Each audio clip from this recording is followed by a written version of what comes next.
어쩌다 한식.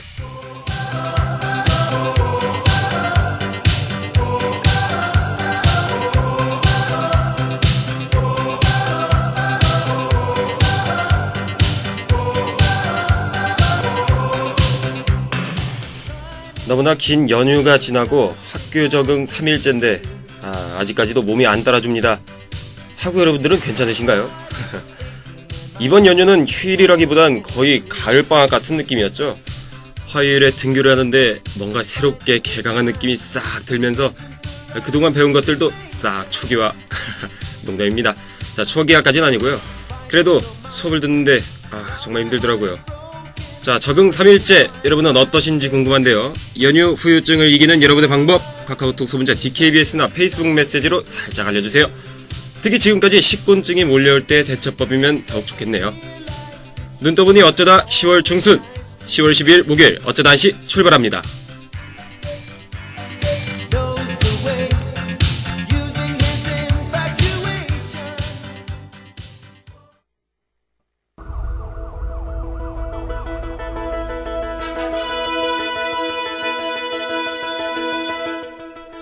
바쁜 일상에 뉴스도 신문도 챙겨보기 힘든 한국인들을 위한 시사상식 프로그램.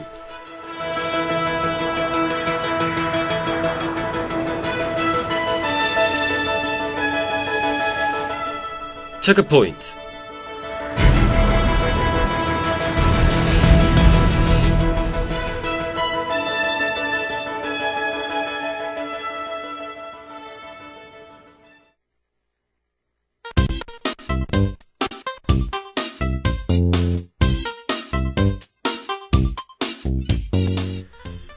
딸과 함께 선천성 거대 백악종을 앓고 있는 남성, 일명 어금니 아빠. 어제도 장유한 PD와 금주의 키워드 코너에서 잠깐 다뤘었는데 딸의 친구를 살해한 사건이 사회에 큰 충격을 주고 있습니다. 오늘 이 체크포인트에선 이 어금니 아빠 사건의 전말에 대해서 한번 중점적으로 다뤄보도록 하겠습니다.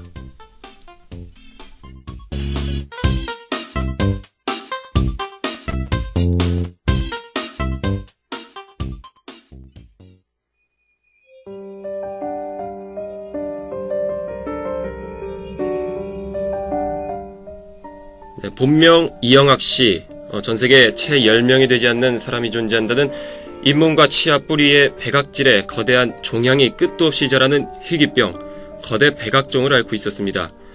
그와 딸 이하연의 이야기가 2000년대 초중반 당시 큰 반향을 일으켰고요. 지상파 3사 등의 다큐멘터리와 사연 프로로 보도되기도 했습니다. 이영학의 사연이 특별했던 이유는 이영학 본인뿐만 아니라 이영학의 딸인 이하연 역시도 이 희귀병을 앓고 있었다는 점이었는데요. 병 자체가 희귀하다 보니 이영학이 세계 최초의 거대 백악종 환자로 학계에 보고된 케이스였습니다. 종양을 제거하는 수술을 여러 차례 받으면서 잇몸을 모두 긁어내 어금니 하나만 남은 그는 어금니 아빠라는 별명을 얻게 되었습니다. 방송으로 유명해진 후 그는 도서를 출판한 적도 있고 자전거로 국토대장정을 떠나거나 한인타운에 가서 인형탈을 쓰고 춤을 추는 등 구성애를 보여 큰 감동을 전해주기도 했는데요. 또한 이 과정에서 이영학은 자신은 거대 백악종 외에도 간질, 치매 등 부수적인 타 질환들을 앓고 있어 사실상 시한부 인생이므로 살아있을 때 자녀를 돌봐야 한다며 방송에서 지속적으로 강조했습니다. 아내 최미선 씨와 자신과 같은 거대 백악종을 앓고 있는 딸 이하연 양에 대한 이야기로 이 당시만 해도 희귀 난치병에 어렵게서라도 꿋꿋하고 감동적인 가족 이야기로 여겨졌었습니다. 그러나 사건의 발달은 9월로 거슬러 올라갑니다.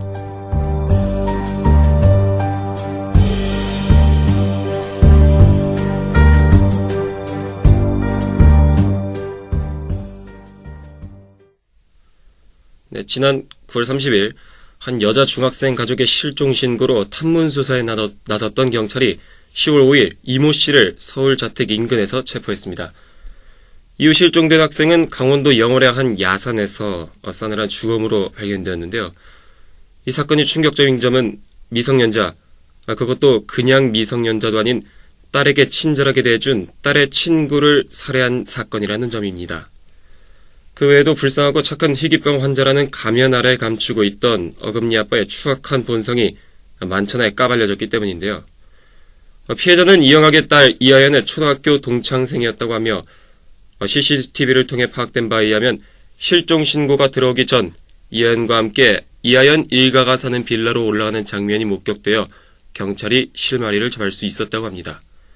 과연 빌라로 올라간 후 어떤 일이 벌어졌던 것일까요?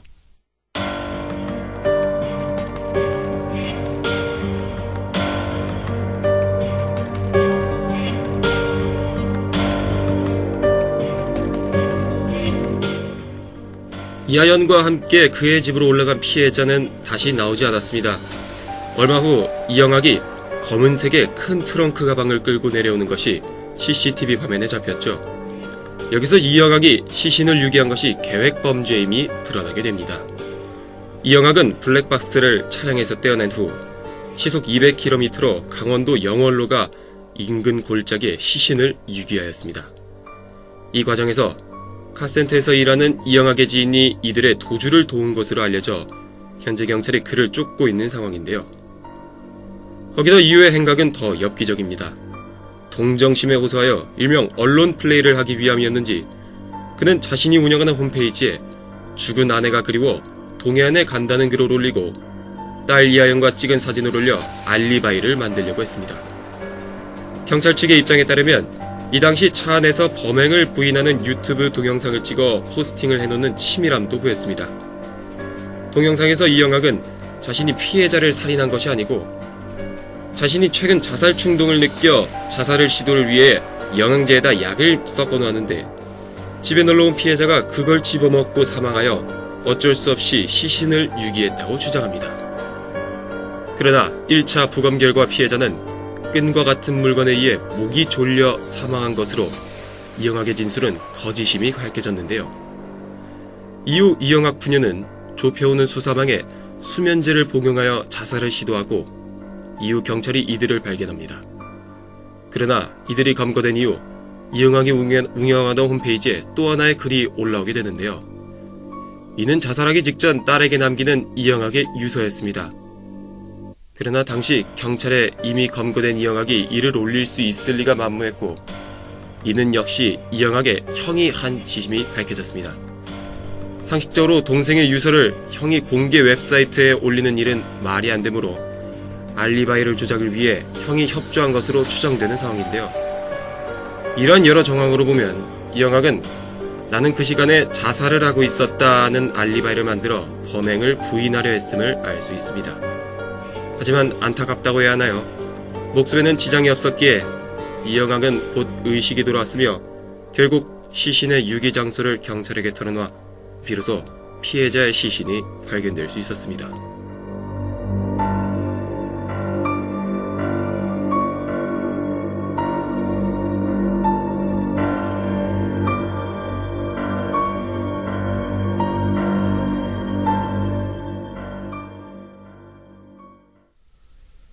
피해 학생의 시신 1차 검안 결과 갈비뼈가 부러져 있었고 목졸림 흔적이 발견됐습니다. 이 씨의 가택에서 각종 성인용품이 발견되어 경찰은 이 씨를 가학성 성적 취향의 소유자로 추정했습니다. 그러나 1차 부검 결과 피해자에게서 성폭행이나 성적 학대를 당한 징후는 발견되진 않았고 현재까지는 갈비뼈 골절 및 목을 졸려 질식사 당한 것이 최종 사망 원인이라고 짐작되는 상황입니다. 이 사건에서 또 한 가지 충격적인 점은 이영학의 딸인 이하연이 공범으로서 범행에 가담한 정황이 포착되고 있다는 점인데요. 우선 피해자를 집으로 끌어들이는 단체 문자를 보낸 것은 이하연이었으며 시신이 담긴 것으로 보이는 트렁크를 이영학이 차 안에 실을 때도 딸은 그것을 지켜보았습니다.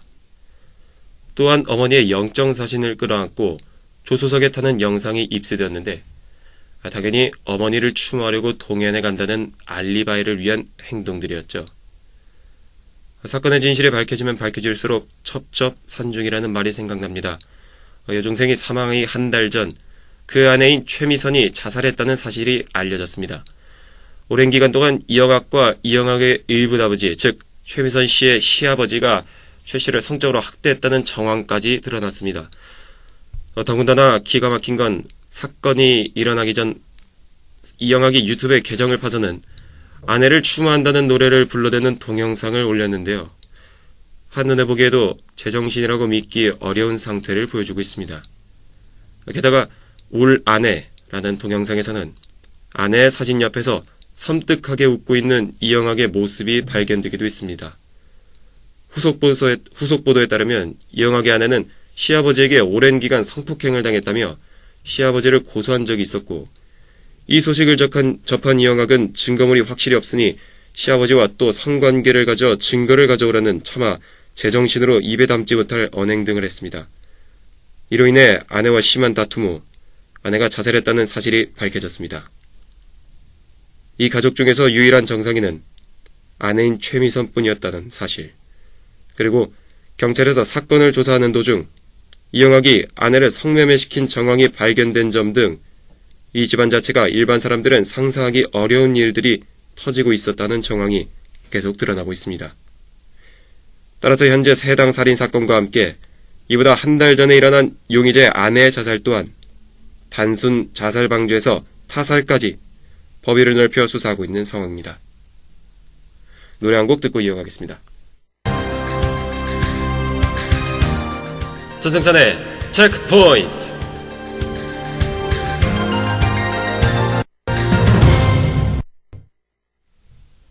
그동안 언론에 의해 불쌍한 희귀병 환자의 딸바보로만 묘사되던 이영학이 이런 범행을 저질렀다는 점도 충격적이었지만, 그가 그동안 얼마나 악랄하게 대중들을 속이며 살아가고 있었는지가 공개되면서 여론은 큰 충격에 휩싸였습니다.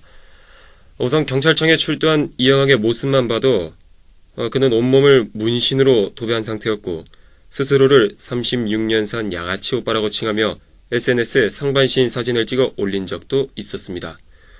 또한 고급 외제차를 타고 있었으며 형 누나의 지인 명의로 등록된 차도 자신이 마음대로 타고 다녔고, 이런 승용차 사진을 찍어 개인 SNS에 올리기도 했는데요. 이영학은 섬뜩하다 싶을 정도로 끈질기게 감성팔이와 언론 플레이를 시도했습니다. 심지어 아내가 자살한 바로 다음 날은 JTBC 게시판에 아내 장례 비용이 없다며 거짓말을 올려 돈을 받으려 했다는 게 밝혀졌습니다. 장례 비용으로 3,600만 원을 모금해달라고 글을 올린 것인데요. JTBC에 제보하면서 동영상도 같이 보냈습니다. 그 내용인즉슨 부인의 영정사진을 들고 노래를 부르고 죽은 아내의 시신에 입을 맞추고 취재진에게 매일 부인을 염하는 영상을 보고 있으며 꿈에서 자신에게 입을 맞추어 준다는 등 사랑꾼 행세를 한 충격적인 사실입니다. 이런 수법은 이영학이 처음 모금 활동을 시작했을 때부터 써먹은 것으로 철저하게 가면으로 자신의 추악한 실상을 감추고 살았다는 것입니다.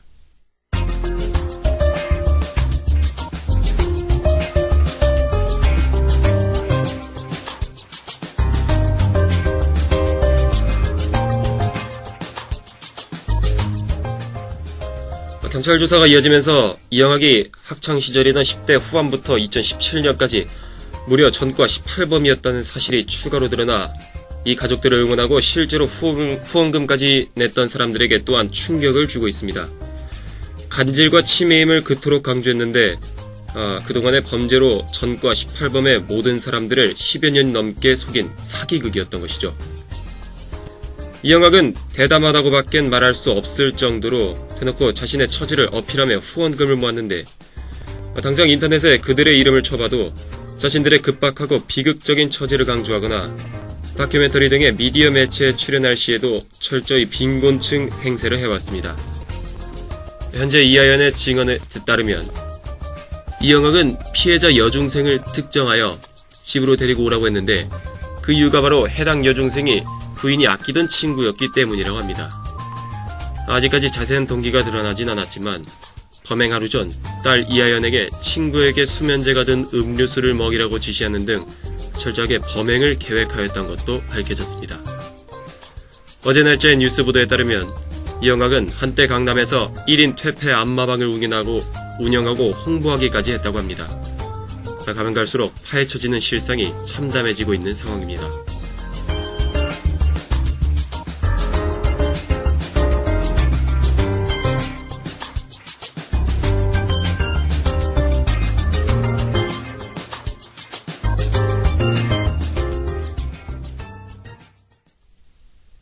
현재 인터넷 커뮤니티나 댓글 등에서는 이 사건 때문에 극단적으로 장애인들에 대한 비하적인 말까지 나오고 있는 상황인데요. 이에 반하여 대한민국의 수많은 희귀 난치병 환자가 가족과 결손 가전 등 진정으로 도움이 필요한 많은 선의의 대상자들이 이 파렴치한으로 인해 타격을 입는 게 아니냐는 네티즌들이 우려도 맞대응을 하고 있는 상황입니다. 그의 사연을 보도했던 관계자들, 그리고 그 사연을 시청했던 국민들, 무엇보다도 친한 친구와 그 아빠를 믿었던 피해자, 전 국민을 상대로 한 사기극의 주인공이자 한때 국민 딸바보 소리까지 들었던 이영학은 이렇게 한순간에 추악한 범죄자로 전락하게 되었습니다. 이 길고 긴 사건의 종착지는 어디일까요? 이영학이 합당한 처벌을 받는 것일까요? 전 국민을 대상으로 저지른 사기죄에 대한 합당한 처벌이란 것이 과연 존재는 할지, 무엇보다도 무고한 여중생의 희생의 무게와 비교는 할 수 있을지 많은 생각이 들게 하는 사건이었습니다. 체크포인트 오늘 이 시간 마치도록 하겠습니다. 전승찬이었습니다.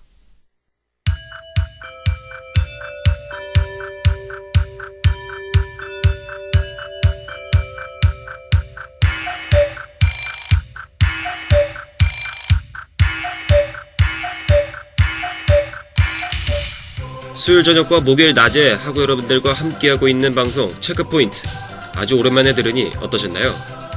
혹시 다뤄줬으면 하는 주제가 있다 하시는 분이나 내가 체크포인트 아나운서와 함께 대담을 하고 싶다, 토론을 하고 싶다, 의견을 펼치고 싶다 하시는 분들은 카카오톡 소문자 DKBS 또는 DKBS 페이스북 메시지로 알려주세요.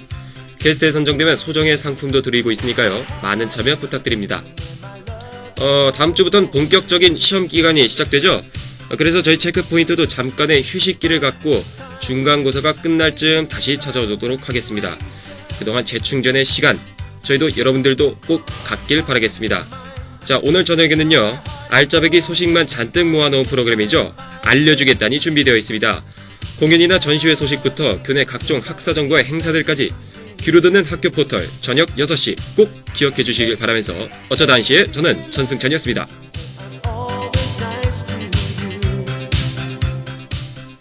지금까지 제작 윤주영, 기술 서수희, 진행의 전승찬이었습니다.